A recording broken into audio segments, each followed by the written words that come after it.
think you know World War II? Think again.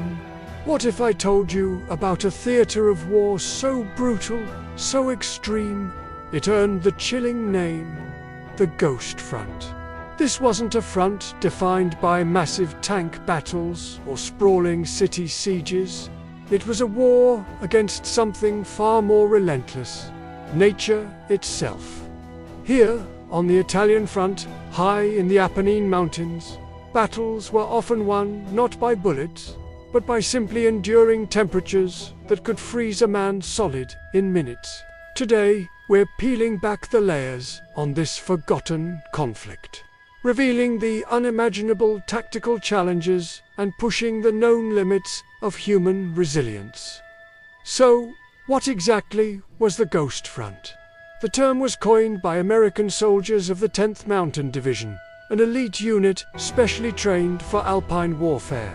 From late 1944 to the spring of 1945, they found themselves locked in a grueling stalemate against entrenched German forces along the Gothic Line, a formidable defensive belt stretching across the rugged peaks of northern Italy.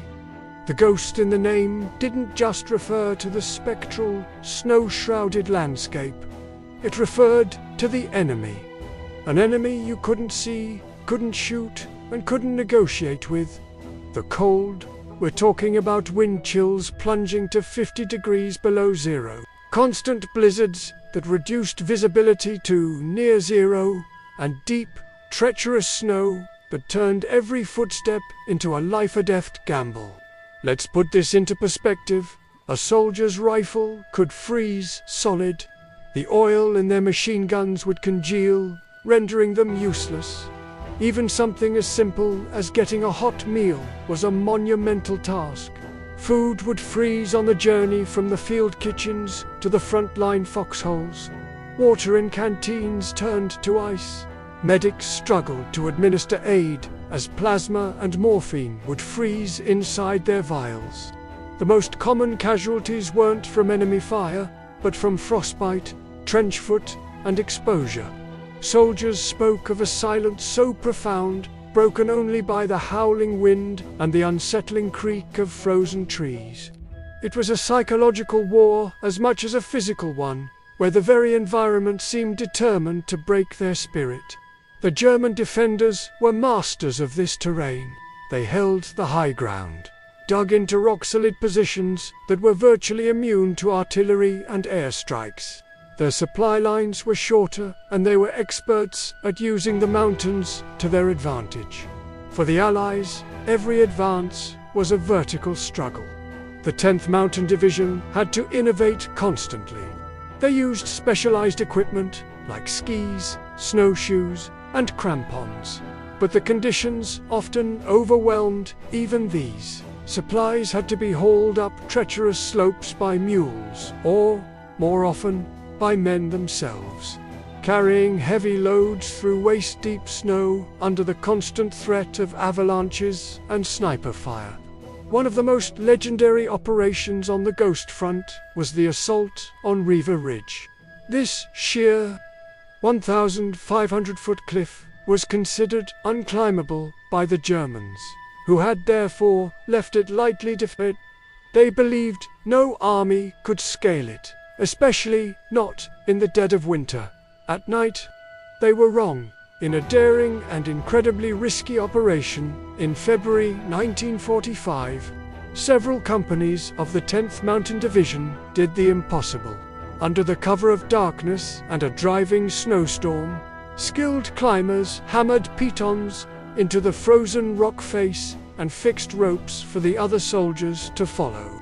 For hours, they ascended in complete silence, their hands freezing to the rock and ropes, knowing a single slip could send them plunging into the abyss and alert the entire German line. By dawn, they had reached the summit, taking the German defenders completely by surprise. The capture of Riva Ridge was a turning point. It outflanked the formidable German positions on the adjacent Mount Belvedere and broke the stalemate on the Gothic Line. This single act of unbelievable courage and endurance paved the way for the Allied Spring Offensive and the eventual collapse of German forces in Italy. But the cost was immense. The 10th Mountain Division suffered one of the highest casualty rates of any American division in the war, with a huge percentage of those losses attributed to the brutal environmental conditions. The stories of the men who fought there are truly astounding. Veterans recall huddling together in shallow foxholes dug from ice and rock, their bodies numb, their minds struggling against the encroaching lethargy of hypothermia. They spoke of a strange camaraderie born from shared suffering, where survival depended on trusting the man next to you with your life. They had to be inventive.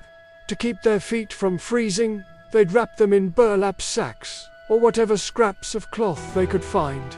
To prevent their weapons from jamming, they'd meticulously clean them with gasoline, as standard lubricants were useless. They fought a two-front war, one against a determined human enemy and another against an unforgiving, indifferent force of nature. The Ghost Front also highlights the critical role of logistics in warfare. It wasn't enough to have brave soldiers. You had to keep them supplied, fed, and warm. The struggle to get ammunition, food, and medical supplies to the front lines was a daily battle in itself. Pack mules were essential, but even these hardy animals struggled and perished in the extreme conditions. Often, it fell to the soldiers themselves to become beasts of burden, forming human supply chains that snaked up the icy mountainsides. Every single box of ammunition, every ration, was a testament to sheer human effort and determination. The success of the 10th Mountain Division was as much a triumph of logistics and engineering as it was of combat prowess.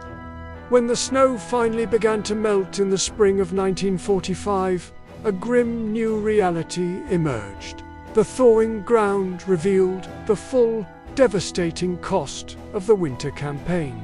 The Ghost Front had claimed thousands, many of whom were only discovered after the ice released its grip. It was a somber reminder that in this theater of war, the deadliest enemy was the one that left no bullet holes. The legacy of the Ghost Front and the 10th Mountain Division is one of extraordinary adaptation and resilience. They proved that, with specialized training, unwavering determination, and incredible bravery, even the most impossible obstacles could be overcome. Their story is a vital, though often overlooked, chapter of World War II. It teaches us that victory isn't always about overwhelming firepower or grand strategy. Sometimes it's about the quiet, dogged refusal to quit in the face of unimaginable hardship. It's about the strength of the human spirit against the raw power of the elements. The ghosts of that front were not supernatural. They were the ordinary men who endured extraordinary conditions and achieved the impossible.